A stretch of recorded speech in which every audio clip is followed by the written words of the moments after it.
آیت اللہ doctor Ebrahim Raisi 14 دسمبر 1960 میں مشہد کے ضلع نوگن میں پیدا ہوئے۔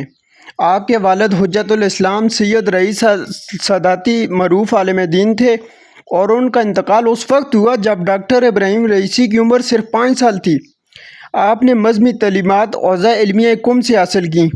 ابراہیم رئیسی نے آیت اللہ ہاشمی شیرودی اور سپریم لیڈر آیت اللہ خامنائی کے زیر سایہ تعلیم حاصل کی۔ انہوں نے شہید مطہری یونیورسٹی سے قانون میں ڈاکٹریٹ کی ڈگری بھی حاصل کی اور 20 سال کی عمر میں ہی وہ ایران کے عدالتی نظام کا حصہ بن گئے۔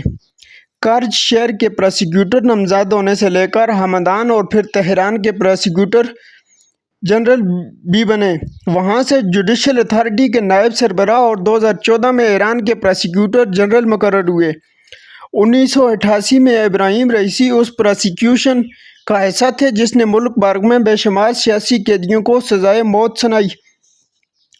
آپ نے بطور صدر اقوام متحدہ میں قرآن پاک اٹھا کر تقریر کی۔ یہ اظہار کے نام پر مسلمانوں کے جذبات مجروح کرنے کی مذمت کی۔ اس اقدام کے بعد انہیں محافظ قرآن کا لقب بھی دیا گیا۔ آپ انقلابی شخصیت، اصول پرست سیاستدان، مسلم فقیہ اور ایران کے چیف جسٹس اور صدر رہے۔ آپ نے 2017 میں صدارتی الیکشن میں حصہ لیا مگر وہ اعتدال پسند صدر حسن روحانی سے ہار گئے۔ دوسری مرتبہ انہوں نے 2021 میں صدارتی الیکشن میں حصہ لیا جس میں انہوں نے 62.9% ووٹ لے کر صدارت کا منصب سنبھالا۔ اس طرح وہ ایران کے 8ویں صدر منتخب ہوئے۔ اس سے پہلے آپ چیف جسٹس کے طور پر بھی ذمہ داریاں ادا کرتے رہے۔ انہوں نے عدالتی نظام میں متعدد عہدوں پر خدمات انجام دیں۔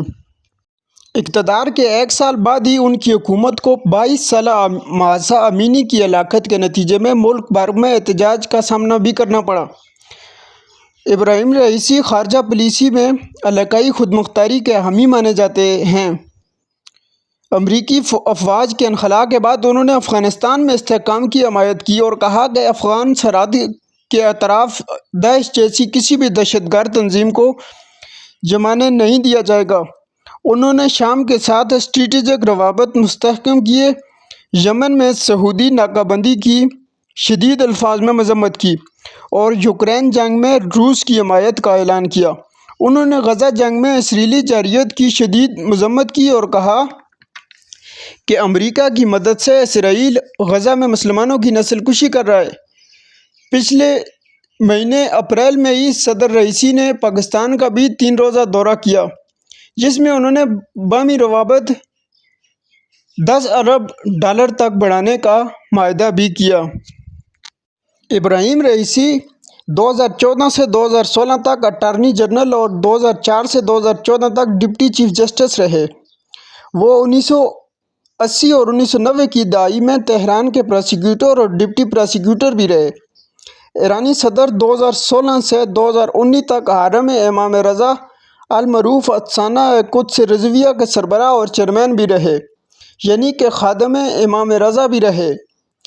ابراہیم رئیسی جنوبی خراسان صوبے سے ماہرین کی اسمبلی کے رکن بھی منتخب ہوئے اور 2006 کے الیکشن میں پہلی بار ان کا انتخاب ہوا۔ ڈاکٹر ابراہیم رئیسی کی شادی مشہد المقدس کے امام جمعہ اور نمائندہ ولی فقیہ آیت اللہ احمد علم الہدیٰ کی صاحبزادی ڈاکٹر جمیلہ علم الہدیٰ سے ہوئی۔ ڈاکٹر جمیلہ علم الہدیٰ تہران کی بہشتی یونیورسٹی میں ایسوسی ایٹ پروفیسر ہیں۔ آپ کی 2 بیٹیاں ہیں اور 2 نواسے ہیں۔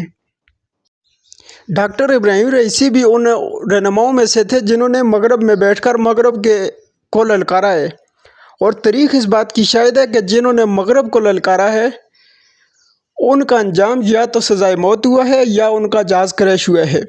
معتبر ذرائع کا یہ کہنا ہے کہ ڈاکٹر ابراہیم رئیسی کا جہاز بھی خود کریش نہیں ہوا، یہ جہاز کریش کروایا گیا ہے کیونکہ وہ مغرب کے بہت مخالف تھے۔